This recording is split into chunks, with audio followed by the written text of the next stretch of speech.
추수감사주일에 우리 주님의 사랑과 은총이 여러분과 함께 하시기를 기원합니다. 2015년도 추수감사주일입니다. 한 해를 돌아보니 교회적으로 개인적으로 여러 가지 일들이 있었지만 그래도 하나님의 은혜였음을 고백합니다. 부족함도 있었고 아쉬움도 있었고, 그러나 그 모든 사건들 속에서 하나님의 은혜로 우리에게 채워주시는 것을, 부족함 없게 해주시는 것을 돌아보며 하나님께 감사할 것밖에 없습니다. 오늘 이 추수감사주일에 여전히 여러분들이 감사란 게 무엇인가를 정의했는데 그 중에 몇 가지를 뽑아서 제가 소개해 드리도록 하겠습니다. 영국의 성경 주석가인 매튜 헨리는 1600년도의 후반기의 사람인데 그분이 이런 유명한 말을 했습니다. 감사는 더하기와 같아서 모든 것에 감사하면 거기에 하나님의 축복이 더해진다. 어떤 일이든지 어디서든지 감사하면 플러스의 축복이 주어진다. 그러나 반대로 원망과 불평은 빼기와 같아서 있는 것까지 빼앗기고 없어진다. 이게 감사와 불평, 불만을 더하기와 빼기로 얘기했습니다. 탈무드에는 이런 말이 있습니다. 세상에서 가장 현명한 사람은 배우는 사람이며 세상에서 가장 강한 사람은 자기를 이기는 사람이며 세상에서 가장 행복한 사람은 범사에 감사하는 사람이다. 사람은 누구나 행복하기를 원하지만 모두가 행복한 건 아닙니다. 그런데 행복은 멀리 있지 않고 내 삶에 가장 가까이 있습니다. 가장 행복한 사람은 범사에 감사하는 사람인 거죠. 즉 말하면 감사와 행복은 서로 하나라고 하는 겁니다. 행복은 조건이 아니라 매사에 감사하는 마음이라고 했습니다. 여러분, 그러면 행복하십니까? 칼 힐티는요, 그 행복론이라는 책에서 행복의 첫 번째 조건을 감사로 꼽았습니다. 이렇게 말합니다. 감사하라, 그러면 젊어진다. 감사하라, 그러면 발전이 있다. 감사하라, 그러면 기쁨이 있다. 여러분, 중요한 것은요, 행복하기 때문에 감사하는 것이 아니라 감사하기 때문에 행복해진다고 하는 사실이에요. 누구는 말합니다. 아이고, 감사할 조건이 없는데 무엇을 감사하냐고. 돌아보십시오. 감사가 행복의 문을 엽니다. 감사할 조건이 없는데 뭘 감사하냐고. 우리가 잘 아는 서울 세브란스 병원 심혈관 병동에 어느 환자의 고백이라고 하는 시가 걸려 있다고 합니다. 저는 직접 보지 않았습니다. 우리가 익히 들은 내용입니다. 추수감사절에 이 감사를 한번 들어보면 글쎄 감사할 수 없을까 생각해 볼 필요가 있습니다. 주님, 때때로 병들게 하심을 감사합니다. 이로 인해 인간의 약함을 깨닫게 해주시기 때문입니다. 가끔 고독의 수렁에 내던져 주심도 감사합니다. 그것은 주님과 가까워지는 기도이기 때문입니다. 이 일이 제대로 안 되게 틀어주심도 감사합니다. 그래서 나의 교만이 반성될 수 있기 때문입니다. 아들, 딸이 걱정거리가 되게 하시고 부모와 동기가 짐으로 느껴질 때도 있게 하심을 감사합니다. 그로 인해 인간된 보람을 깨닫게 되기 때문입니다. 먹고 사는데 힘겨우게 하심을 감사합니다. 눈물로써 빵을 먹는 심정을 이해할 수 있기 때문입니다. 불의와 허위가 득세하는 시대에 태어난 것도 감사합니다. 이로 인해 하나님의 의가 분명히 드러나기 때문입니다. 땀과 고생의 잔을 맛보게 하심을 감사합니다. 그래서 주님의 사랑을 진실로 깨닫기 때문입니다. 주님, 이 모든 일로 감사할 마음을 주심을 감사합니다. 이 모든 일로 하나님과 가까워지는 계기가 되기 때문입니다. 물론 이 고백은 미국에 있는 병원에 있다고 합니다만, 감사는 결론적으로 하나님과 가까이 가는 길이기 때문에 감사해야 하는 겁니다. 감사는 먼저 입술로 하는 겁니다. 그리고 나누면서 하는 것이죠. 우리가 올 봄 부활절을 정해서 100가지 감사를 생활을 해보자라고 얘기했습니다. 100가지는 너무 무리니까 이렇게 바꿔보고 싶습니다. 하루에 5가지 정도만 감사를 기록해보라고. 5개만. 한 10분이면 안 되겠습니까? 입술로 하면 안 됩니다. 입으로 하긴 하되 써보십시오.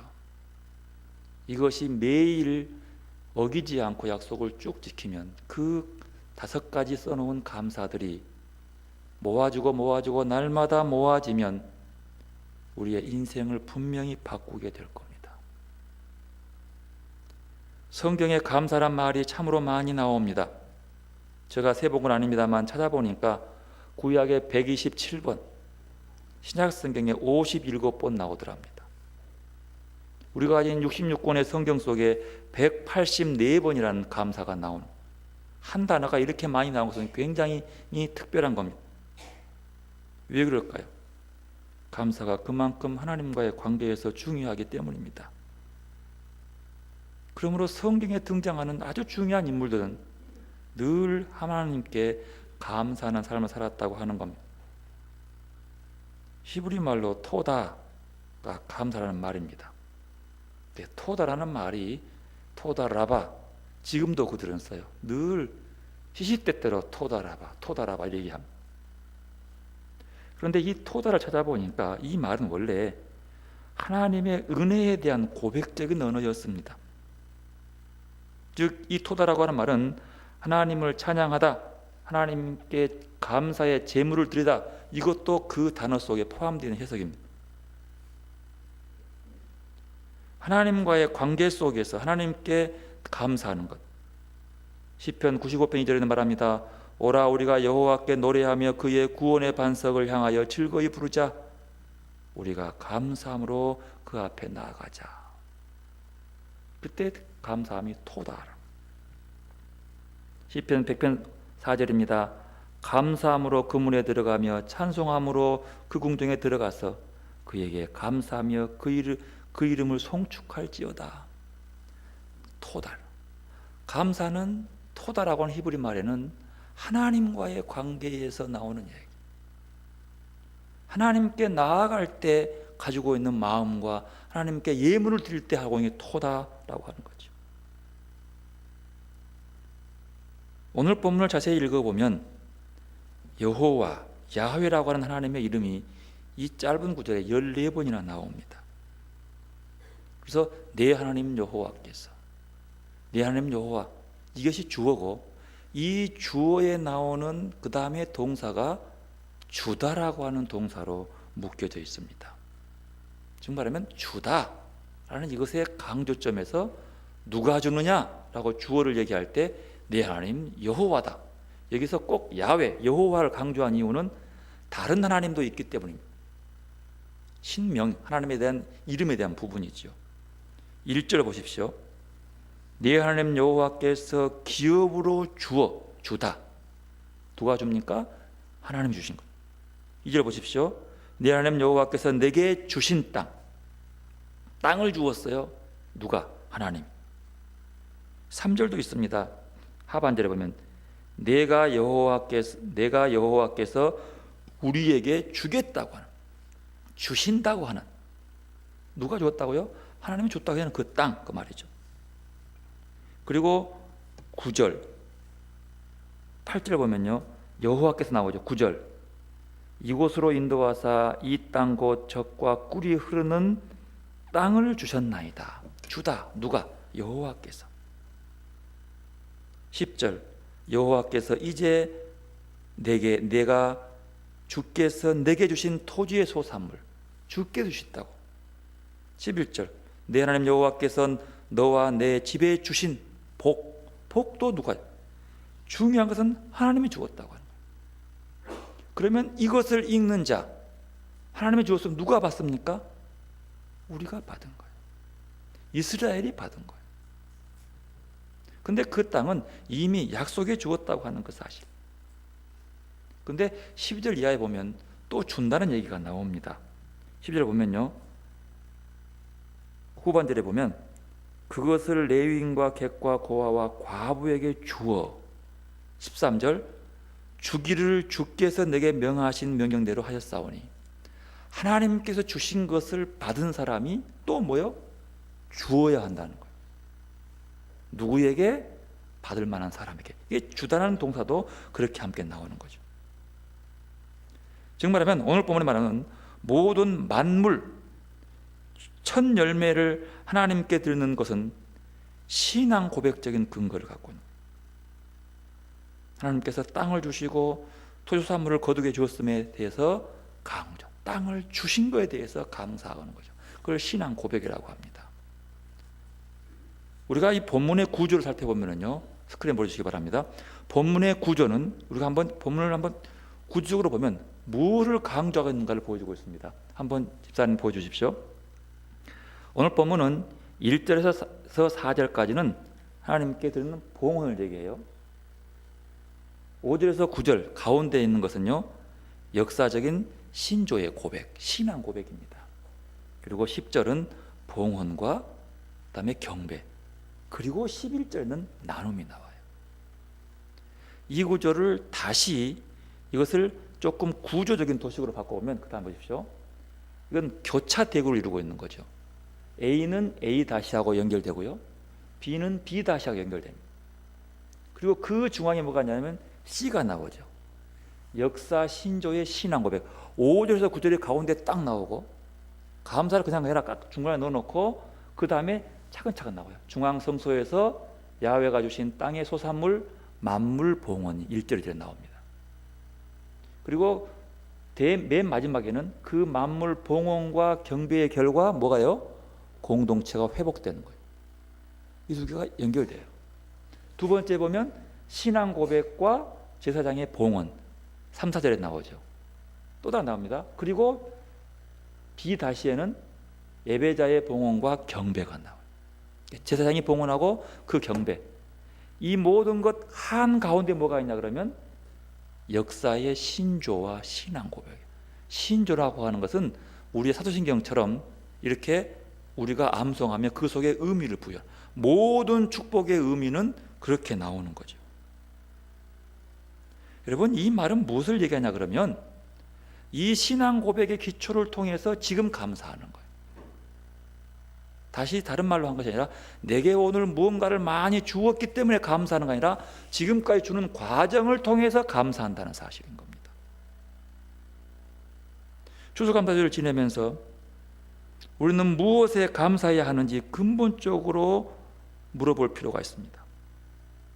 그저 봉헌한 만물이 있다는 사실 그 자체에 감사하는 것이 아닌지, 봉헌할 만물 자체를 바라는 감사주의는 아닌지 반성하고 회개해 보아야 할 것입니다. 그러면서 오늘 본문의 말씀처럼요, 오늘 본문은 봉헌제의 핵심은 하나님을 향한 기억과 기대의 신앙 고백에 있음을 얘기하는 거예요. 기억은 뭐예요? 지금까지 내려오는 모든 것들을 기억해, 하나님의 은혜를 기억해 보면서 오늘 감사한다는 사실이죠. 하나님께 나를 이렇게 이끌어 오신 것들을 돌아보며 지금 감사하는 거예요.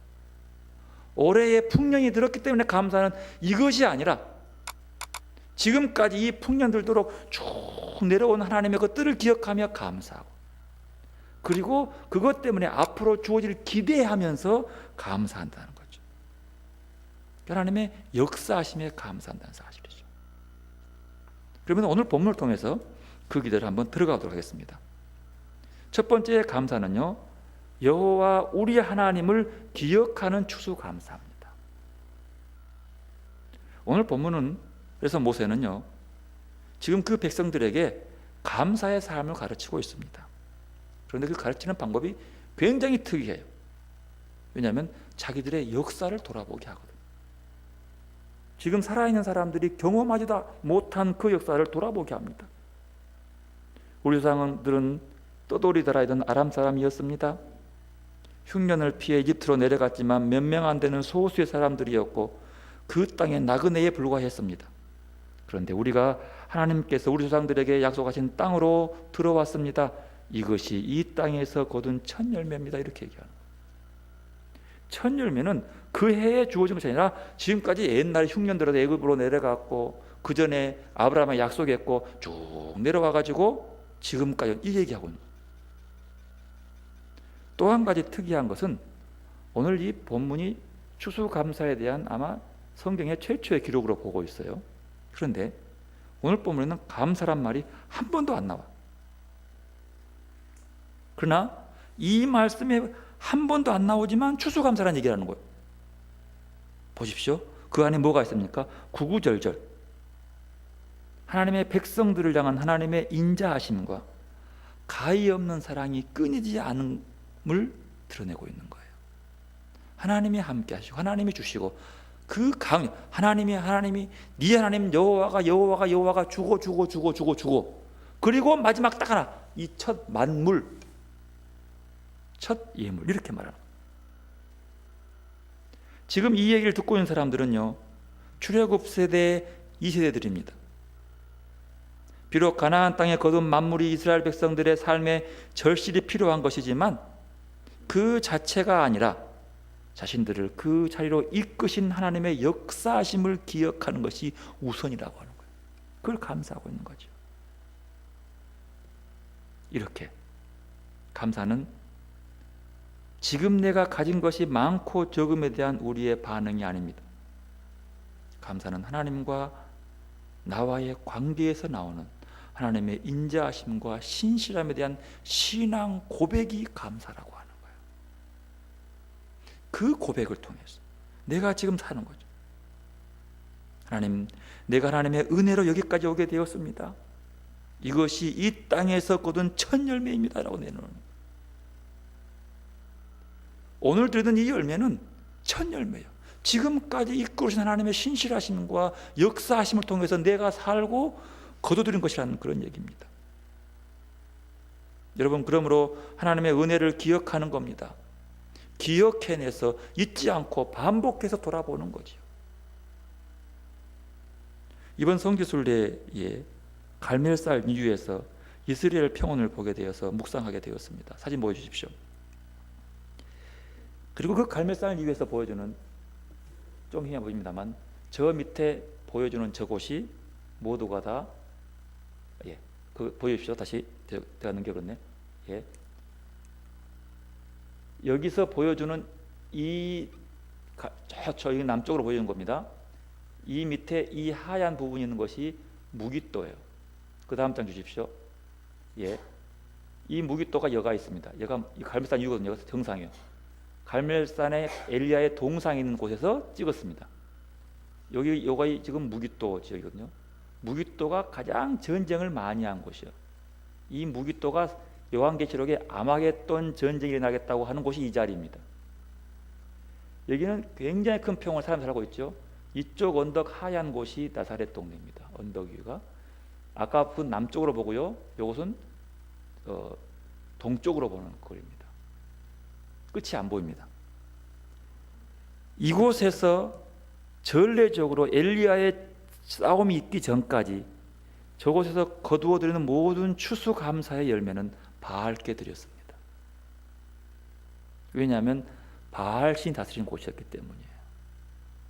그리고 비를 주고 풍요롭게 하고 그곳에서 살게 했던 것이 바알이라고 믿었던 거지요. 이 농경사회의 풍요제여인 바알 종교의 위협이 있지만 가나안 땅에서 일찍이 족장들을 통해 약속하시고 출애굽을 주도하시고 마침내 그 땅에 돌아오게 하셔서 이 땅에 소출을 먹게 하신 것이 야훼 하나님이다. 이렇게 인정하는 것은 진짜 어려운 일이었어요. 그렇게 하면 죽지요.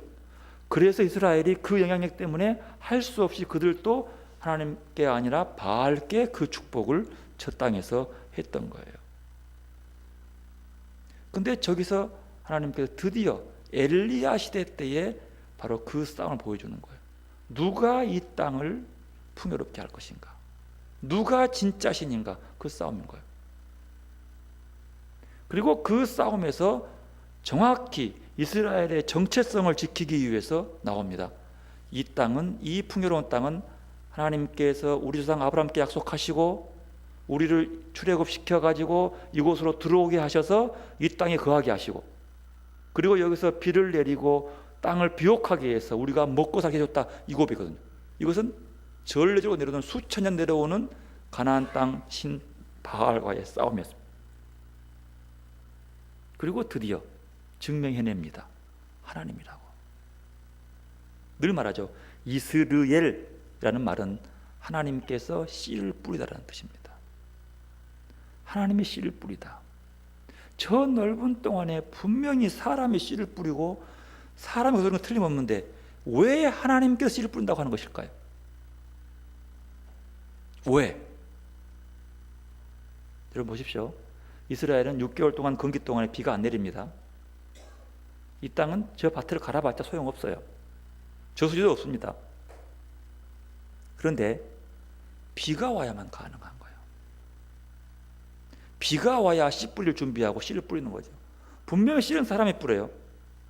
그러나 비를 내리게 하시는 분은 누가요? 하나님이에요. 결국 비가 안 오면 씨를 뿌려봤자 소용이 없는 거예요. 그러면 그 씨를 뿌리게 한 사람이 누구예요? 하나님인 거예요. 왜? 비를 주어야 하니까. 비를 내려서 그것을 비 내린 그곳에서 갈고 씨를 뿌린 사람은 사람이지만 누가 주는 거예요? 하나님이 주신 거라는 거예요. 이거예요. 그리고 그 곡식이 자라서 열매 맺을 때까지 비와 햇빛을 주시는 분이 누구요? 하나님이요. 분명히 사람이 거두지만 누가요? 하나님이 주시는 거예요. 그러기 때문에 하나님이 씨를 뿌린 자가 그 자리에 거예요. 이 엘리야 전까지는 누가 씨를 뿌렸어요? 바알이 뿌리라고 믿는 거예요. 헛것이요. 잘못 믿었다는 거예요. 그래서 그곳에서 감사하는데 어떻게 합니까? 그 능력을 기억하면서 감사합니다. 어떻게 합니까? 역사적인 하나님의 신실하심 쭉 과거를 얘기해요. 그들의 신앙 고백을 얘기합니다. 5절에서 9절의 신앙 고백은 그렇게 중요해요. 핵심이에요. 그것이 하나님을 기억해내는 감사. 나 같은 사람이 무엇이길래 저 아브라함부터 차근 택하셔서 지금 나를 살게 하셔서 내가 첫 열매를 만물을 드리게 하는 그것, 감사함으로 나오는 것입니다. 여러분도 우리의 개인의 삶, 가정의 삶, 교회의 삶, 이 민족의 삶을 쭉 돌아보면서 감사하시길 바랍니다. 특별히 내게 베푸신 은혜에 대해서 잊어버리지 마시고 기억하며 감사하시길 바랍니다. 두 번째로 야훼 우리 하나님을 기대하는 감사합니다. 기대입니다. 오늘 본문은요, 실은 실제적인 사건이 아닙니다. 이스라엘의 제2세대들, 즉 이들은 출애굽을 경험하지 않은 사람들이에요. 광야에서 태어났습니다. 그리고 그 모진 뜨거운 떼약볕에서 별로 메마른 광야에서 산 아이들이에요. 한 번도 풍성한 곡식을 거둬본 적이 없습니다. 홍해 기억도 없습니다. 근데 그에게 백발이 성성한 노인 모세가 하는 얘기입니다. 네 한 번도 경험 없지만 저 가나안 땅에 들어가면 하나님께서 그를 인도하셔 줄 테니까 그곳에 가서 이렇게 만물을 하나님께 드려라 라고 얘기하고 있는 거예요. 한 번도 경험이 없는 사람들이요. 비옥한 땅에 곡식을 거둬본 기억이 없는 아이들이에요. 그들이 하는 얘기예요. 근데 그들은 그 말씀을 온전히 받아들이고 아멘으로 받습니다. 신명기 28장에 보면 그들이 분명히 그것을 그 말한 그대로 한 번도 경험도 없지만 하나님께 주실 줄로 믿고 감사하면서 받았다고 하는 것은 분명히 나옵니다. 하나님께서 주시는 모든 것들, 왜? 그들은 이미 그들 부모로부터 듣고 기억했기 때문이에요. 뭘요? 애굽에서의 삶, 그 전에 아브라함의 약속, 홍해를 건너는 사건, 그리고 자기도 경험하고 있지만 지금까지 변함없이 하나님께서 만나를 주시고 메추라를 주었는데 부족함이 없었다는 사실. 그러니까 자기들의 경험 속에서 부모의 얘기를 듣고 보니까 그렇구나, 하나님이 이렇게 해주실 것을 믿겠다는 거예요. 뭘 통해서? 부모의 이야기를 통해서. 자기는 경험하지 않았지만 고르러 내려온 그 약속이 이루어져가는 과정을 통해서 그들은 지금 뻗쩍 마르고 뜨거운 떼약볕 아래서 그 말을 믿고 있는 거예요.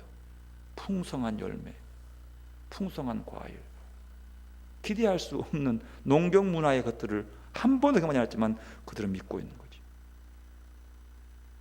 여러분, 그래서 믿음은 바라는 것들의 실상인 겁니다.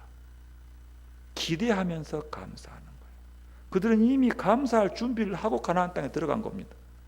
시간이 많이 걸렸지만 그들은 그 이스라엘 평원 위에서 그 위에 하나님께 감사의 제물을 드립니다. 이것이 기대에 대한 감사인 거죠.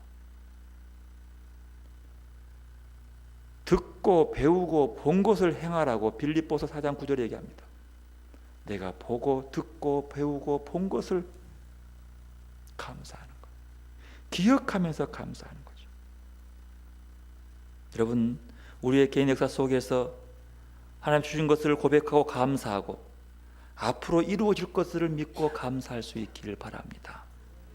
그것이 하나님에 대한 믿음의 표현인 것이죠. 세 번째로, 이렇게 기억과 기대로만 끝나는 것이 아니라 세 번째는 공동체와 더불어 기뻐하는 감사입니다. 오늘 본문 중심에 11절이 있어요. 역사의 감사를 쭉 돌아보면서 중요한 것은 11절에 함께 읽어보겠습니다. 11절 읽습니다. 시작. 네 하나님 여호와께서 너와 내 집에 주신 모든 복으로 말미암아 너는 레위인과 너희 가운데 거류하는 객과 함께 즐거워할지니라. 이렇게 얘기해요. 이것입니다. 더 쉽게 이렇게 얘기합니다. 여러분은 레위 사람과 여러분 가운데 사는 외국인과 함께 즐거워하시오. 여러분의 하나님 여호와께서 여러분과 여러분의 집에 주신 온갖 좋은 것을 나누며 즐거워하십시오라고 얘기합니다. 하나님께 대한 감사는 하나님께 제물을 바치는 것입니다. 그리고 이웃과 함께 즐거워하는 겁니다. 축제로 나가는 거예요. 12절부터 15절까지는 그게 나와요. 레위인과 고아와 과부와 함께 주신 것을 주어서 3년마다 11조를 모아 주라는 거예요. 그리고 13절에 보면 그렇게 한 것들을 명령한 대로 하였사오니 하라는 거예요. 주께서 말씀한 대로 내가 이렇게 나누어 주었사오니 이렇게 말합니다. 주의 명령을 범하지도 아니하고 잊지도 아니했어요. 감사하며 나누라는 것들을. 그렇게 하고 나서 15절, 주의 거룩한 처소 하늘에서 보시고 주의 백성 이스라엘에게 복을 주시며, 이렇게 하고 복을 달라는 거예요. 하나님께서 감사하고 만물을 바치라고 하는 것들을 하고 감사하는 거예요. 달라는 거예요. 복을 달라는 거예요. 그냥 주라는 것이 아니라 하나님 주신 것을 먼저 감사함으로 바치고 그리고 복을 달라고 하라는 거예요. 그 명령대로 행하고 이웃과 함께 나누고 함께 즐거워하고 그리고 복을 달라는 거예요. 여러분, 하나님께 복을 달라고 할 때 그렇게 하시기 바랍니다. 나누음에 감사한 거예요. 요한복음 6장 34절 보면 말합니다. 하늘에서 내려온 세상에 생명을 주는 떡, 그게 누구요? 예수 그리스도예요. 생명의 떡, 예수 그리스도의 오심에 대한 기억과 그분께 열어놓으신 하나님 나라는 기대의 확장, 그것을 나누는 거예요. 이게 복음 증거인 거예요. 주님은 자기가 가진 살과 피를 다 이렇게 나누어 주었습니다. 때로는 우리의 현실을 보면 감사할 것이 아무것도 없는 듯 보이기도 합니다. 먹고 살기 힘들고, 게다가 예수를 따르면서 정의와 평화를 위해 일하는 것은 더 힘듭니다. 사도 바울은 그런데 이렇게 얘기합니다. 아무것도 염려하지 말고 모든 일에 오직 기도와 간구로 여러분이 바라는 것을 감사함으로 하나님께 아뢰십시오. 그러면 사람의 헤아림을 뛰어넘는 하나님의 평화가 여러분의 마음과 생각을 그리스도 예수 안에서 지켜줄 것입니다 라고 얘기합니다. 바라는 것을 감사한 마음으로 아뢰라고 하는 거예요. 왜요? 지금까지 지켜주신 것들을 기억하고 나서 보면 분명히 하나님께서 그렇게 할 줄로 믿기 때문이죠. 다시 말합니다. 감사는 지금 내가 가진 것의 많고 적음에 대한 우리의 반응이 아닙니다. 감사는 하나님과의 관계에서 나오는 하나님의 인자하심과 신실하심에 대한 신앙 고백입니다. 우리 손에 든 것이 많든지 적든지 우리는 하나님께 주신 것을 하나님 앞에 가지고 가서 그렇게 고백하는 거예요. 쭉 고백하는 거죠. 과거의 고난의 역사 속에서 나에게 인자하심을 베풀어 주신 하나님, 여기까지 인도하신 하나님께 감사하는 고백. 여러분, 감사가 우리의 삶을 바꾸고 우리의 행복을 주관합니다. 혹시 여러분 감사를 잃어버렸습니까? 감사하는 사람은 점점 더 풍족한 삶을 살게 되지만 불평과 원망은 결국 그 사람을 불행하게 빼기의 삶을 되게 만들어 버립니다. 우리의 삶 속에 작은 일에도 하나님께 감사하는 운동이 일어난다면 우리의 삶은 행복해질 수 있습니다. 오늘부터라도 5가지 정도의 감사를 한번 메모해 보시기를 바랍니다. 기억해 놓으시기를 바랍니다. 오늘 말씀을 통해서 여러분의 삶에 풍성한 감사를 되찾는 축복의 감사절이 되시기를 바랍니다. 기도하겠습니다. 하나님, 우리의 삶을 돌아보면 감사 아닌 것이 없고 은혜 아닌 것이 없음을 돌아보게 하시오니 참으로 감사합니다. 우리에게 앞으로 주어지는 삶 속에서 하나님께서 인도하실 것을 믿고 오늘 또 감사하게 하여 주시옵소서. 그리고 우리의 삶 속에 주어진 것에 감사하며 이웃과 함께 나누는 것들로 함께 기뻐함으로 우리가 하나님께 주신 명령을 행함으로 하나님께 감사를 온전히 이루어갈 수 있도록 은혜 베풀어 주옵소서. 오늘 또 감사로 우리의 삶이 기쁘며 감사로 그 기쁨을 나누게 하여 주옵소서. 예수님의 이름으로 기도드리옵나이다. 아멘.